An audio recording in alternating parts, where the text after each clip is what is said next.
Lolita. Welcome to this month's episode of Bayou City True Crime.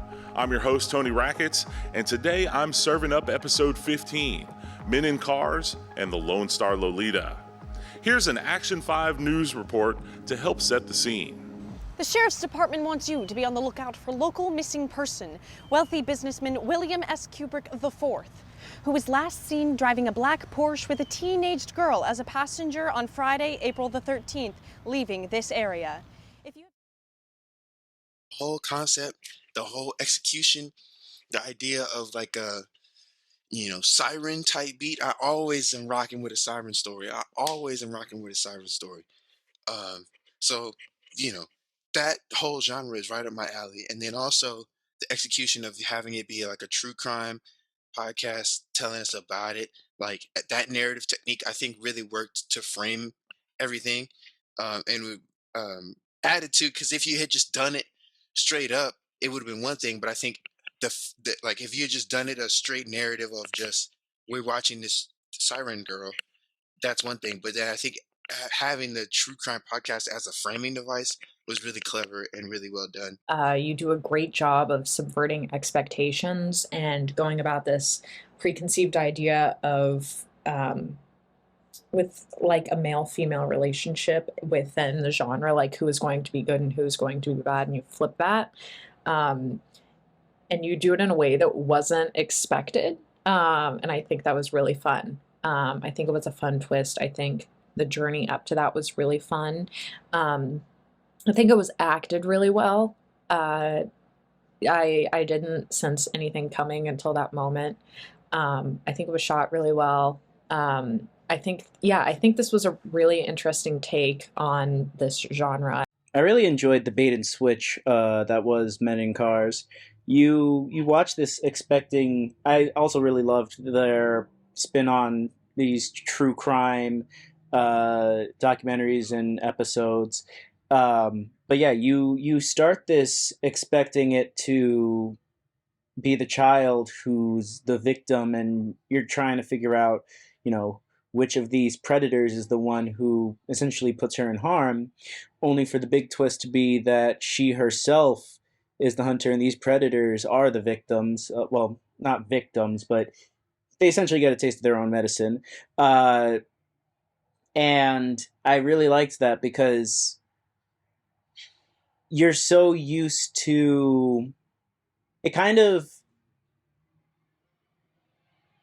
pokes at you for kind of going into tropes and stereotypes, especially because when you see a scene like that, you immediately put two and two together, like, she's being harassed, she's the victim in the situation, she's being hunted by these predators, only for the twist to be, because that's our perception of what's going to happen, the fact that she's the one who's preying on them, you don't expect it. Everything about her was very intriguing to me. I would watch an entire series about Lolita and her escapades.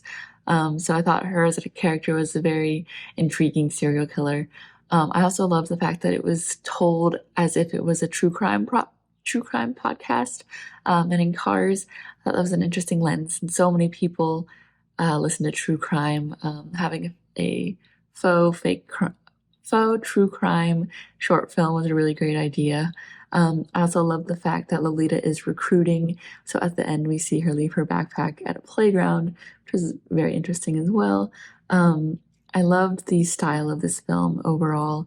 It looked great. The costumes were great. The stylistic nature of the serial killer and who she went after and her motivations being a Louis Vuitton bag were great.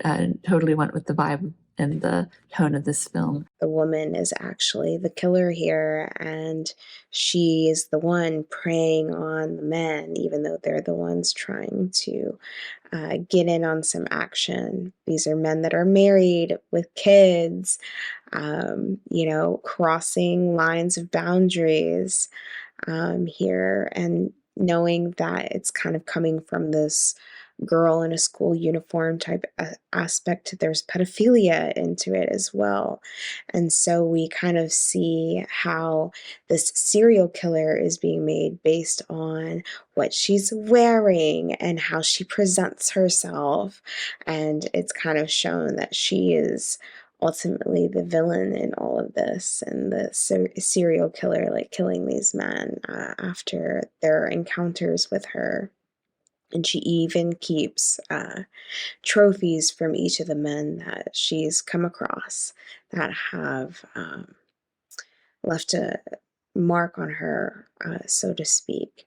So it's really interesting to kind of see this aspect be played out. And Lolita is obviously a infamous book, film, piece of this sort of nature in relationships with younger individuals. She's got like this angel face, but in reality, she's the villain of the story. She's the killer, and there is the all the TV news talking about it, and the podcast as well. I think it was a very interesting idea, honestly.